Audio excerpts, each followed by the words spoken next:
J'ai une question qui est un peu, ou un commentaire, enfin plutôt une question un peu choquante, même pour moi. Je m'étais toujours posé la question à quel point une étiquette sur un front peut induire un comportement chez la personne à qui on a mis cette étiquette. Mais par les avancées de la neurologie, on sait les neurones miroirs et tout ça. Et maintenant, vous avez montré quand même des comportements très, très forts, hein, induits par le son, la lumière chez Charcot, par Charcot par exemple, où les personnes sont vraiment dans des états qu'elles n'auraient peut-être pas si elles n'étaient pas induites. Ensuite, vous avez parlé de différentes thérapies, je peux dire, par la suggestion, l'autosuggestion, la persuasion, c'est toujours la personne qui induit quelque chose chez l'autre. Et je me demande à quel point encore aujourd'hui, c'est là où c'est choquant, est-ce que dire, par exemple, si j'entends des voix dire oui, vous êtes gravement quelque chose, ça ne va pas induire quelque chose chez moi. Après, je pourrais continuer longtemps, mais voilà. Je répondais juste sur l'hypnose parce que sinon c'est en effet une autre question. Donc ce que fait Charcot, il met ces malades en état d'hypnose, et en état d'hypnose on peut en effet être très suggestionnable. Bon, lui il pensait que ça passait par la voix, par le son, par la lumière, donc des aspects très des canaux plutôt très neurologiques. Donc très physiologique. Hein. Bon, moi je ne pense pas que Charcot est passé au psychique, mais bon, là c'est des choses dont on pourrait discuter, mais ça n'a pas d'intérêt ici. Donc, je ne sais pas si vous avez fait des expériences d'hypnose, mais on peut refuser, mais on peut aussi avoir ces phénomènes. En plus, bon, il y avait on en a assez parlé, une hystérie de culture à la Salpêtrière, et il y avait les grandes divas dont il arrêtait par exemple les crises, il les faisait reprendre, et elles savaient ce qu'il fallait faire, hein, pour être écoutées, pour être bien traitées, etc. Donc voilà, bon, pour la deuxième question, je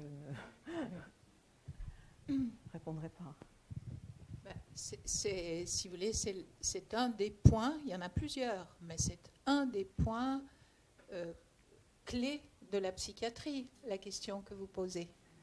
Et pourquoi ? Parce que, et Mme Edelman l'a si bien dit, nous n'avons pas encore su définir ni la maladie ni la guérison. Et qu'au fond, c'est des définitions qui sont en transformation. Et donc, en effet, de dire que quelqu'un est ceci ou qu'il est cela pose des questions extraordinairement compliquées, puisqu'on n'a pas du tout les mêmes référentiels que si on dit que quelqu'un est diabétique, où il y a une vérité tout à fait claire qui peut être posée. Eh bien, on n'a pas ça en psychiatrie. Et quand je disais qu'on doit apprivoiser cette idée-là, je crois que l'histoire nous le montre très bien, combien il est difficile de ne pas entrer dans une idéologie, combien il est difficile de ne pas se laisser prendre par, au fond, ce qui serait plus simple. Mais oui, ça doit être héréditaire, c'est pas possible autrement. Parce que vraiment, on n'y comprend rien à ces femmes, et en plus, elles sont assez pénibles à supporter. Et donc, si vous voulez, toute une partie de la psychanalyse se fonde là-dessus. C'est-à-dire sur justement, mais qu'est-ce qui fait que c'est si difficile de comprendre ce qui se passe ? Et je pensais à votre question sur l'hypnose et la dégénérescence, comme vous le montrez si bien. Et il y a à ce moment-là, en 1896, Freud pose cette question. Mais il la pose comme toujours à partir de la clinique. Et il y a un article qui, dès cette époque, 1896, il dit la chose suivante. La clinique inflige des déceptions. Et il dit il y a 3 déceptions. Alors, je ne vous les donne pas ici. Mais d'abord une, c'est que les patients ne guérissent pas. Alors ça nous intéresse. Eh bien voilà, la question c'est qu'il va faire quelque chose de cette déception et pas en faire une catégorie. Et il dit ensuite, je m'excuse pour la phrase suivante parce qu'elle est messieurs, elle commence par messieurs parce qu'à l'époque il y a les messieurs dans les auditoires. Eh bien messieurs, peut-être devant cette déception, nous suffit-il d'une idée nouvelle. Donc là, vous avez, si vous voulez, une position clinique bien particulière, qui est celle qu'en effet, de ne pas se laisser enfermer dans cette déception, mais d'en faire quelque chose. Et donc, toute l'histoire de la psychiatrie est un peu ce lien si difficile à ce qui est non connu, et qui est, comme nous l'a bien dit le philosophe, de sa position, qui est très difficile en fait à apprivoiser, ce qui est non connu.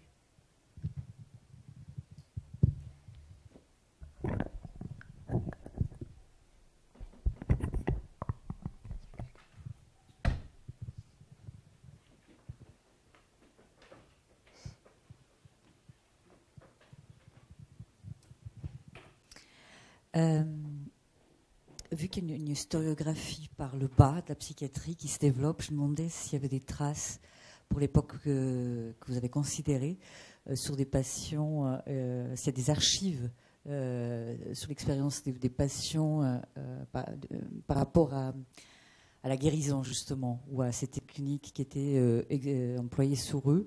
Est-ce qu'il y a quelque chose de ce genre-là qui est en train de se développer comme travaux? Énormément. De toute façon, je suis historienne, donc je peux travailler qu'à partir de traces. Oui, il y a beaucoup, mais je donnerai une bibliographie. Là, bon, je ne l'ai pas fait, mais comme vous l'avez fait, vous le mettrez sur le site. Il y a énormément. Vous avez ici un certain nombre d'historiens. Vincent Barras, Aude Fauvel, qui a fait sa thèse sur justement vraiment les patients, et c'est sur les Bastilles en France, et elle a retrouvé énormément de choses. Hervé Guillemin, que vous citez aussi, enfin, il a écrit la méthode Coué, mais je pense qu'il s'est plutôt... Enfin, il a fait un très bon travail, mais il est historien de la psychiatrie. On a bien sûr des archives.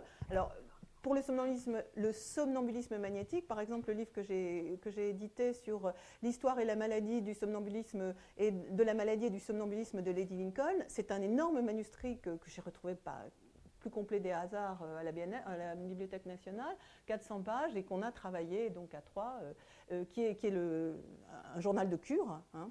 Alors, fait par les médecins, donc évidemment, là, il faut...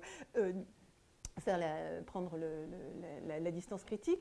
Et puis sinon, en France, on a toutes les archives dans les asiles. Il y a ce qu'on appelle les registres de la loi ou les livres de la loi, qui sont quand même tout à fait intéressants. Et moi, j'avais beaucoup travaillé sur les folles. Bon, même si Charcot, évidemment, on considère que ces historiques ne sont pas eux, ils les envoient souvent en punition du côté dans la Salpêtrière. Il y a à la fois l'asile et l'hôpital.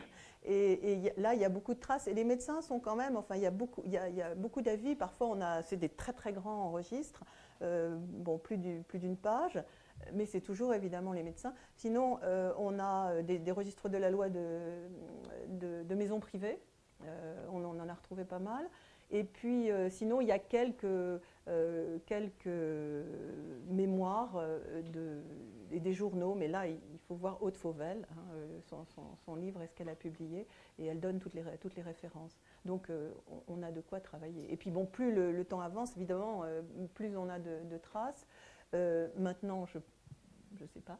Mais le problème, c'est que c'est des archives extrêmement préservées. Hein, c'est 120 ans, donc bon, il faut vraiment montrer, enfin, ce qui est justifié, montrer patte blanche, et parfois, c'est parfois difficile. Mais il y a du travail, et il y a du travail fait, de toute façon.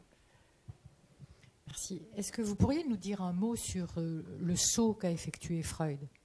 C'est-à-dire le saut à la fois épistémologique, clinique, théorique. Parce que je me demandais si, dans l'exposé que vous avez fait de la période dans laquelle Freud s'est inséré, si la question du corps étranger, je pensais à l'antisémitisme, mais au corps étranger à l'intérieur du psychique, si ça n'a pas permis à Freud d'écouter différemment. Bon, il faut dire aussi qu'il a eu des femmes exceptionnelles sur son divan, enfin ce qui n'était pas encore son divan, mais qui lui ont demandé de se taire pour dire quelque chose à la dame, c'est-à-dire qu'à un certain moment, ce sont les femmes qui ont demandé au thérapeute qui était Freud de bien vouloir se taire parce qu'elles avaient des choses à lui dire. Ça fera plaisir à monsieur Casalia, je crois. Donc la question du silence, c'est la chose la mieux partagée du monde quand même, comme la parole. Voilà. Alors il y a quelque chose autour du corps étranger, à l'intérieur, dont il faudrait, pour se guérir, il faudrait l'extirper. Et il y a toute une évolution dans la pensée de Freud à partir de ce corps étranger, intégrable, pas intégrable, projetable, mais c'est toute la dynamique métapsychologique d'une certaine manière. Alors, en tant qu'historienne, comment vous répondez à cette question du sceau qui a été, puisque vous disiez que Freud s'est décalé par rapport au corpus théorique de l'époque et à la clinique et à l'interprétation de l'époque pour fournir un modèle complètement différent. Alors, à la fois complètement et en même temps, il y avait un héritage, bien sûr. Complètement. Voilà. Dans tous les sens. Mais j'ai pas... Enfin, c'est un de mes objets de recherche là, actuellement, donc je n'ai pas de réponse. Je pense que vous en donnez une tout à fait intéressante. Je pense que c'est aussi dans toutes les discussions qu'il y a dans le monde germanique, c'est Andreas Mayer, je ne sais pas si il vient de publier un livre qui s'appelle The Site of Unconscious, où il travaille justement sur l'histoire de l'hypnose, et il montre qu'il y a toute une série des très très forts débats et discussions dans le monde germanique autour de l'hypnose. Et certainement que ça a contribué à faire évoluer la pensée de Freud. Par rapport à l'histoire, je pense qu'en effet, les grandes migrations, c'est cet antisémitisme qui est très puissant. En plus, Charcot, il meurt en 1893, mais un de ses disciples et étudiants va publier les Juifs à la Salpêtrière, et il fait vraiment des Juifs des malades. Hein. C'est le Juif errant. Ils sont errants, ils errent parce qu'ils sont malades, ils sont hystéro-neurasthéniques. Hein. Les femmes sont joyeuses. Je ne me souviens plus du nom, mais je vous le donnerai. Oui, j'ai pas eu le temps, j'utilise vraiment les études de genre, mais là, je sais pas vraiment, j'ai juste fait une allusion. Et donc, évidemment, Freud connaissait cela très bien. Il y a énormément de débats aussi en France autour de cela. Mais je ne peux pas vous donner plus d'éléments. Je pense que aussi toutes les discussions autour de Darwin, autour de l'affiliation, autour du racisme en général, et puis de ces nouvelles disciplines quand même qui posent question, ces réflexions sur la foule. Freud s'inscrit vraiment en décalage là aussi, mais et ces réflexions sur l'histoire, bien sûr, sur la névrose démoniaque, sur... je ne trouve pas son nom, mais bon, voilà. Donc, mais c'est vraiment un travail, je pense,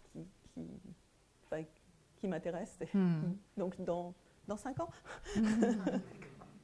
si j'ai une réponse.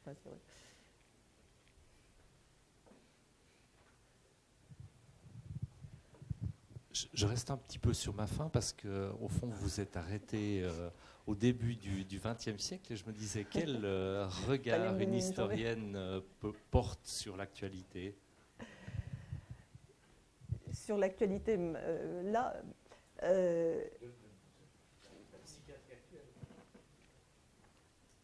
je me suis posé des questions par rapport à l'émergence du DSM, notamment dans les années 80 où il y a une rupture.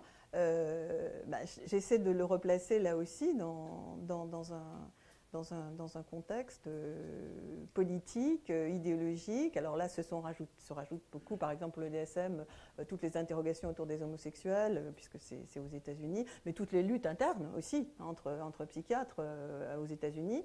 Je m'étonne d'ailleurs que, alors la suite est encore plus petite, mais, petite, je veux dire au sens géographique, qu'il n'y ait pas eu une association en France qui était capable de créer quelque chose en opposition, en critique. Bon, il y a des questions d'argent, mais aussi il y a des questions de... et sinon, je le mets en rapport, évidemment, avec le pouvoir politique. Lorsque Sarkozy voulait détecter les enfants... j'allais dire la dégénérescence, mais les enfants violents dès 3 ans. Là, il y a eu heureusement une levée de bouclier, mais là, je crois que c'est vraiment une volonté du politique, alors pas la politique, mais du politique, de contrôler nos corps et nos esprits. Mais je dirais, non pas que ce soit pas complexe à cette époque. Moi, j'ai rajouté par exemple le magnétisme, le somnambulisme, dont aucun livre ne parle en général, en mettant en rapport les deux. Alors, je pense qu'il faut le mettre en rapport. Donc, c'est quand même relativement faisable d'explorer les différentes pistes au 19e. Autant maintenant, c'est extrêmement vaste. Et en plus, il faut tenir compte des particularismes locaux. Hein. La Suisse, bien sûr, mais aussi l'histoire de la France n'est pas, l'histoire psychiatrique de la France n'est pas du tout celle des États-Unis. Alors la psychanalyse encore, j'allais dire pire, etc. Donc, et l'Espagne, l'Italie, l'Argentine. Je vous montre, vous êtes mon référent. Bon, pourquoi bon, là aussi, pourquoi ça se passe de cette façon. Et donc, je pense qu'il faudrait faire presque de la micro-histoire. Donc sur des tout petits. Mais je pense que ça se fait parce que bon, il y a quand même beaucoup maintenant de jeunes chercheurs et chercheuses qui s'intéressent à ces phénomènes. Et après, on pourra peut-être faire des synthèses. Mais les grandes idées, les grandes synthèses comme ça, très, très hautaines, je pense, loupent beaucoup de choses. Mais je pense que je vous reposerai la question à l'inverse.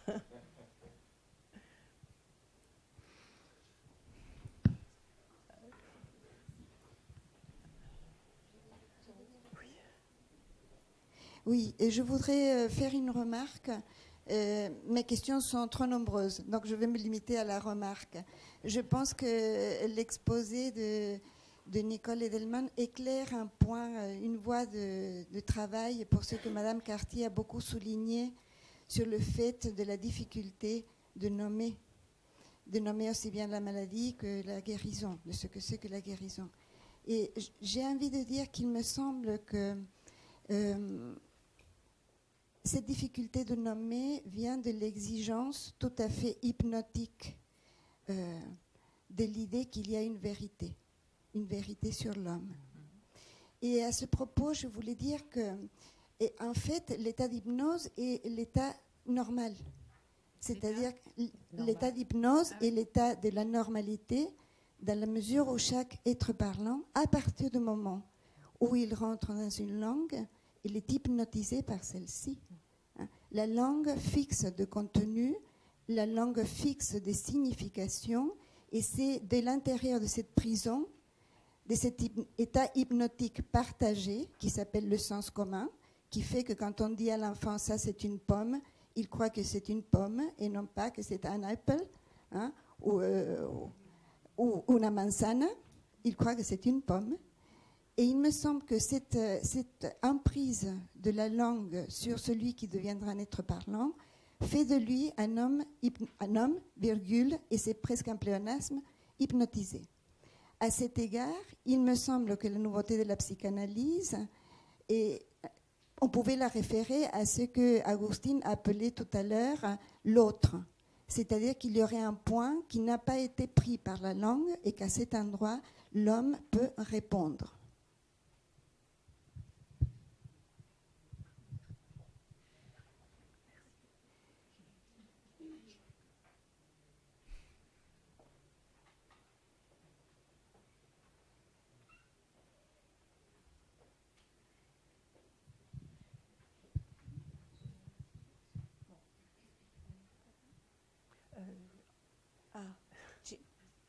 Ah, pardon, non. Bon. C'est bon? D'accord. Je me demandais si, en vous écoutant, Madame Edelman, je me demandais s'il n'y avait pas des outils ou peut-être des concepts qui ont été un peu jetés dans l'histoire. Par exemple, j'ai noté deux choses. Il y avait des thérapies comme l'hydrothérapie ou bien certaines autres électriques que je ne vois pas très bien ce que c'est, mais ça me parle quand même. Et puis aussi, donc ça c'est des thérapies, puis aussi le concept de la relation ventre-cerveau. Et ça me parle aussi dans le sens qu'il y a des nouvelles, enfin, il y a quand même il y a beaucoup de neurones autour de tout ce qui est ventre, beaucoup. Et il y a des connexions qui sont quand même très importantes entre le corps en général, et en particulier peut-être le ventre, et le cerveau, et qui a quand même beaucoup de feedback, des connexions dans tous les sens. Et je me demande à quel point, disons qu'il y a aussi le corps est plus important qu'on veut bien l'admettre en psychiatrie et on n'en parle pas tellement, voilà, à mon avis, en psychiatrie. C'est-à-dire que c'est des compartiments, vous voyez. Alors, si on a mal quelque part, on va chez le spécialiste, mais en psychiatrie, on nous envoie chez le spécialiste du corps si on a mal au corps. Et quelquefois, c'est quand même intriquement lié, me semble. Bon, là, je vais répondre sur les traitements. dans un premier temps, j'ai failli construire, mais ça ne fonctionnait pas du tout, la communication sur l'alternance justement côté corps et côté esprit. C'est-à-dire qu'on a l'impression constamment d'un balancement. Bon, mais c'est faux parce qu'il y en a. C'est toujours les deux. Et bon, alors pour les passions et les viscères, c'est parce qu'on ne sait quasiment rien. Il y a Gage pour ça, mais enfin, on sait vraiment très très peu de choses. On sait qu'il y a un système nerveux central et puis un système nerveux périphérique, ce qui permet d'expliquer d'ailleurs l'hypnose. Enfin, certains le somnambulisme magnétique, avec des choses très très intéressantes.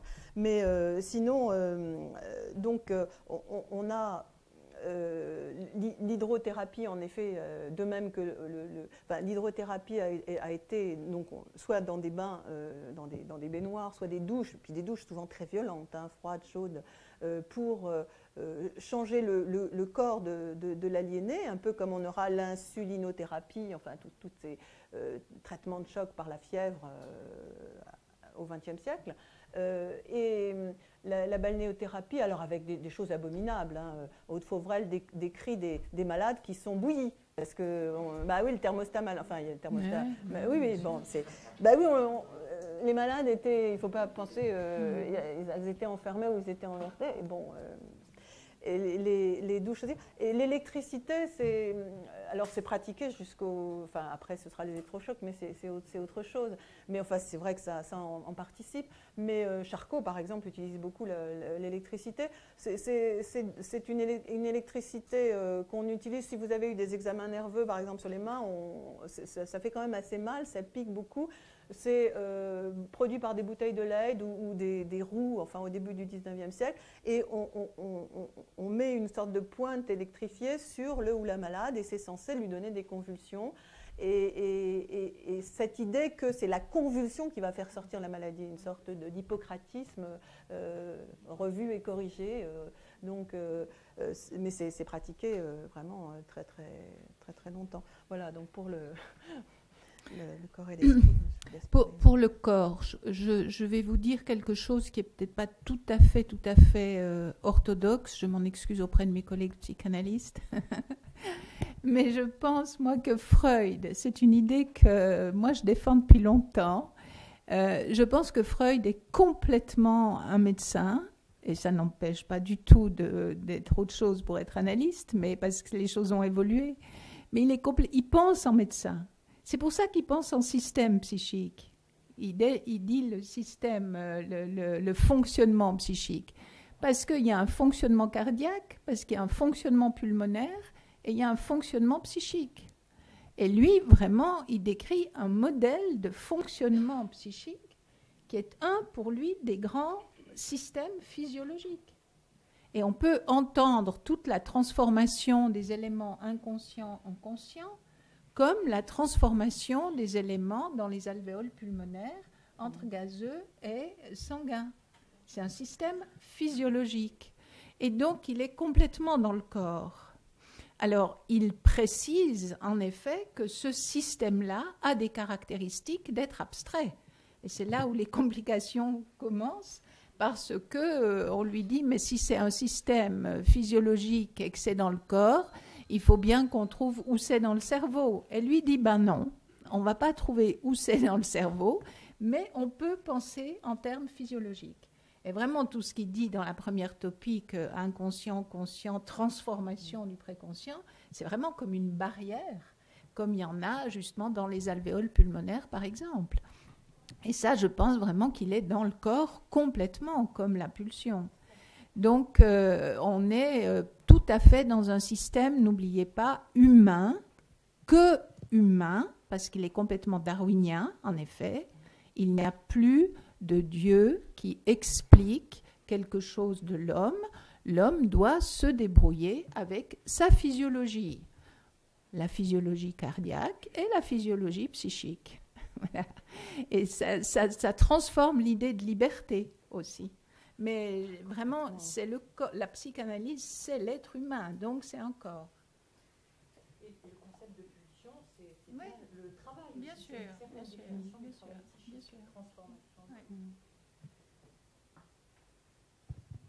C'était juste un souhait de revenir à la micro-histoire et un espoir peut-être pour nous en tant que psychiatres. Vous savez, dans le vocabulaire qui passe, le vocabulaire du DCM, là, qui passe dans le vocabulaire courant, il y a particulièrement 3 mots que je retrouve souvent dans les premiers entretiens. J'ai des états de panique, le mot état de panique, le mot TOC, trouble obsessionnel compulsif, et puis la grave question enfant précoce, d'en faire un diagnostic ou d'en faire une pathologie, d'avoir une grande sensibilité et une grande intelligence. Et je me disais que si des études de micro-histoire pouvaient être faites sur pourquoi ce sont ces mots-là qui passent de ce système inventé dans les années 80 et rénové à chaque fois dans le sens de l'enflure, d'un morcellement de la conception du psychisme, puisque ça devient des tout petits atomes de comportement. Et pourquoi c'est ceux-là qui passent? C'est-à-dire qu'en vous écoutant, je me disais, il n'y a rien de l'hystérie. Trouble compulsif. Il y a quelque chose peut-être de mécanisé. Il n'y a pas de reconnaissance de l'angoisse. À la place, il y a l'idée de panique. Et quel rapport ça a avec l'idéologie contemporaine, avec la politique? Il me semble que ça nous aiderait, nous, au niveau de la vigilance, parce qu'on a du mal dedans à se représenter. Moi, je dois dire que quand j'entends ça en entretien, j'ai l'impression d'être infiltrée par quelque chose que je ne sais pas connecter. Et du coup, j'ai même du mal à entendre pourquoi mes patients emploient ces mots. J'ai envie de dire, oh, ça, c'est des mots étrangers, introduits dans la psychiatrie il n'y a pas longtemps. Enfin, ça fait quand même déjà plus de 35 ans. Mais voilà. Mais là, il faut aussi reprendre quand même l'évolution de toutes ces thérapeutiques visant à guérir du côté exclusivement du corps. L'insulinothérapie, par exemple, provoquer des comas successifs. Il y en a. Benoît Magérus a travaillé sur un hôpital, c'est un historien belge, sur un hôpital au XXe siècle. Il y a des malades qui ont 30, 40 comas. Évidemment, quand vous montez à 40, 41 de fièvre, c'est extrêmement fort. Bon, il y a aussi l'apparition de ce qu'on appelle joliment la sismothérapie, qui va apparaître dans les années 38, puis les lobotomies, donc tout ce qui est vraiment, on croit en effet que ça se passe dans le cerveau, hein, mais bon, cela dit, Pinel a ouvert des crânes pendant des années et des années, et il ne trouvait rien, mais il espérait trouver. Bon, et puis évidemment la grande révolution quand même des neuroleptiques, hein, les antidépresseurs, etc., qui a, je pense, quand même aussi beaucoup modifié les conceptions. Alors, pour le DSM-80, c'est le 3e DSM, hein, déjà. Donc, je crois que le premier, ça doit être les années 57 ou 60.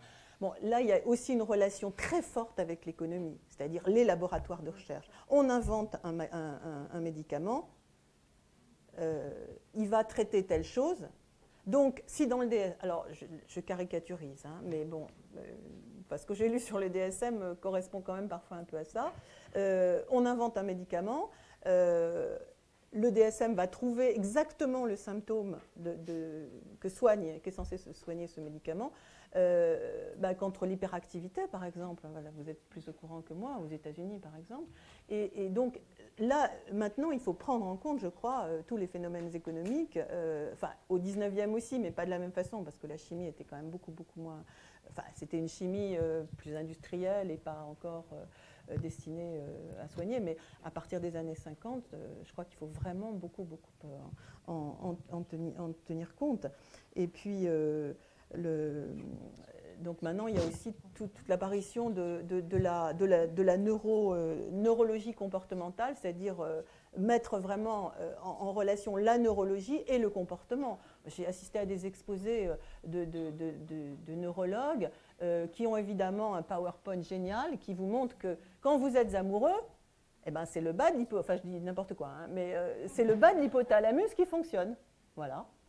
Donc c'est simple. Si vous n'êtes pas amoureux, c'est que non, c'est qui va mal. Donc vous avez un médicament. Oui, mais là, nous, vous aussi, vous êtes dans les sciences sociales.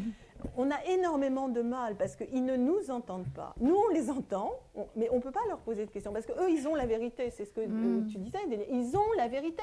C'est toi qui parlais des statistiques du mensonge, je ne sais plus, mais là, on a quelque chose. Bon, quand le cerveau s'allume à tel endroit, bon, ça veut dire simplement qu'il est mieux oxygéné, je crois, etc. Mais non, Et donc là, c'est aussi des choses à prendre en compte, à connaître et à pouvoir aussi... avec lesquels il faut pouvoir débattre. Hein. Alors, bon, moi, je sais que sur le genre, par exemple, on a quand même Catherine Vidal, vous la connaissez peut-être, et on a constamment à débattre que nous, les femmes, on ne fonctionne pas comme les hommes, hein, parce qu'on a ceci, cela, etc. Et là l'enfance, enfin, tout ne joue pas. Mais cette tendance par la science, mais bon, du coup, ça ne veut rien dire. Par cette science, on a tendance à dire que c'est la vérité. Donc, bon. Mais je pense, cela dit, que vous êtes tout à fait... chacun est capable d'y réfléchir. Bon, c'est vrai que vous êtes, en tant que thérapeute, enfin, vous êtes dans votre travail, mais vous en sortez quand même de temps à autre. Donc, dans mon rôle de gendarme, je vais encore... Pardon. Oui. Une prise de parole, et ensuite on va faire une conclusion. D'accord.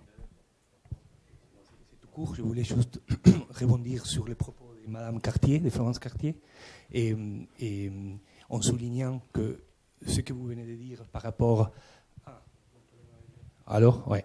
par rapport à les liens entre la médecine proprement dite et Freud me paraît essentiel, c'est-à-dire que on voit très bien, et c'est ça, c'est que la philosophie pourrait éventuellement, je voulais justement évoquer ça tout à l'heure, et chez Freud, on voit très bien que cet héritage de sciences de la nature, où les pulsions sont quantifiables, où l'inconscient vient remplir le lieu à partir de la rupture de la causalité, c'est-à-dire il y a clairement chez Freud une espèce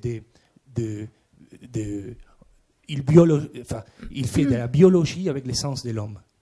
Donc, ce que je veux dire, c'est qu'il y a une préconception, il y a une idée, il y a une pensée, une réflexion, avec plein de supposés que sont de l'ordre de l'héritage, de l'écheminement de la pensée occidentale, qui arrive à la pensée théorique de Freud, et c'est justement là ce qu'il peut pas, certainement, je peux nommer des cas, mais c'est peut-être pas l'occasion, mais peut-être à l'occasion, il y a des moments où sa praxis, qui est tout à fait étranger à sa théorie, il y a un véritable abîme entre l'explication fondamentale, si vous voulez, philosophique de la discipline psychanalytique et sa praxis.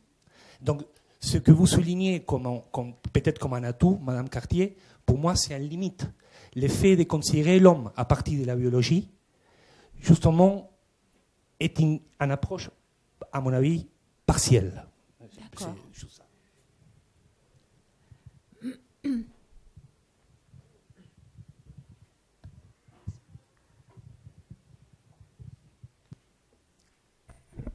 Voilà. Alors, on m'a demandé de faire une petite conclusion. Comme nous sommes tous, je pense, un peu fatigués, ça sera court, mais quand même. Je pense que ce que nous avons entendu et ce qui a été discuté est si important que je voudrais juste relever quelques points qui me semblent vraiment pouvoir être portés. Et peut-être vous en aurez l'occasion d'en rediscuter lundi. Madame Mireille Claire a précisé que la culture en soins psychiatriques s'est en partie perdue. Je dirais que c'est la culture en soins relationnels qui s'est en effet en partie perdue. On a eu par contre aujourd'hui plusieurs exemples sur pourtant l'importance de maintenir et de travailler à cette culture relationnelle du soin. La première, ça a été souligné par Madame Claire, qui est la difficulté à évaluer une récidive. La vraie difficulté, et pas celle accusatrice d'évaluer ce qu'est une récidive. Il n'y a pas, en termes relationnels, de choses qui puissent être discutées de guérison impossible ou de choses qui puissent être décidées comme étant à vie, qu'on puisse interdire à vie, ou qu'on puisse dire que quelqu'un ne changera pas à vie et pour toujours, malgré les difficultés de lier la dangerosité dans nos pratiques. Pensez-y pour celles et ceux d'entre vous qui ont à voter le 18 mai. Deuxième exemple, nous avons eu une idée de la rechute comme une chance. C'est Dominique qui nous en a parlé. Il a dit il y a une fois où la rechute a été une chance parce qu'elle m'a permis une rencontre, et une vraie rencontre, et une rencontre qui a changé ma vie et qui a changé le cours de ma maladie. Et ça, nous devons vraiment y penser et mettre l'accent sur cette question de que d'abord une rechute peut être une chance, mais que ça, c'était une relation qui a été une chance, et que c'est une relation qui dure encore. Puis la troisième expérience très importante, c'est que l'expérience de la dépression, nous a dit M. Frémont, a pu faire mentir la statistique. Mon expérience de la dépression peut faire mentir les statistiques. Je vais mieux que ne disent les statistiques comment je devrais aller. Ces trois exemples sont extrêmement importants parce qu'ils nous montrent que nous devons faire connaître ces idées nouvelles, nous devons les faire entendre, et nous devons les faire entendre d'une manière entendable par les politiciens, entendable par les administrateurs. Nous ne devons pas nous réfugier dans des termes compliqués et incompréhensibles, et que pour que ces différents facteurs qui œuvrent à la guérison puissent se potentialiser les uns avec les autres, nous devons travailler en complémentarité. Et nous en avons eu un modèle aujourd'hui. Je m'explique et je termine là-dessus. Christian Brokatsky a été l'organisateur, un des organisateurs de cette journée, on le remercie. Nécessaire qu'il y ait des organisateurs qui mouillent leur chemise pour organiser une telle chose qui est compliquée à organiser. Mais pas seulement ça. Il a ensuite relié, mis ensemble, il nous a fait penser les uns par rapport aux autres. C'est un des éléments.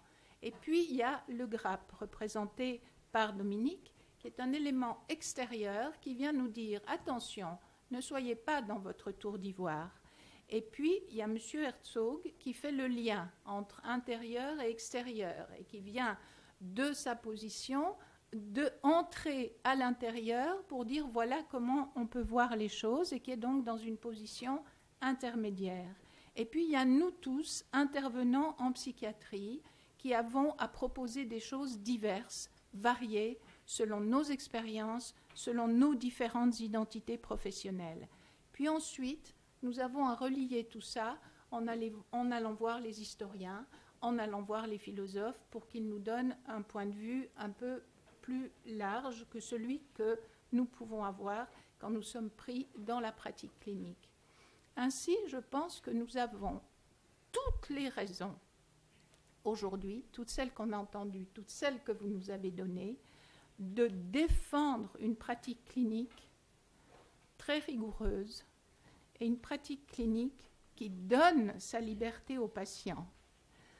Je ne me démettrai pas complètement de mon autorité, je dois dire. Et j'aime bien, avec le patient, discuter de ce que moi je sais, mais en précisant que je ne sais pas tout et en donnant bien les limites de mon pouvoir. Mais enfin, quand même, il y a des choses que je sais, que lui sait. Et il me semble que dans les deux mots que vous avez soulignés, liberté, autorité, il y a vraiment une modélisation à trouver entre la liberté du patient, mon autorité relative, ma liberté aussi, et son autorité à lui, et que peut-être entre les deux, c'est le mot modestie qui pourrait servir de lien. Et que c'est là que nous avons vraiment à faire un travail qui me paraît essentiel à maintenir et qu'une journée comme ça nous donne sans doute le courage de maintenir.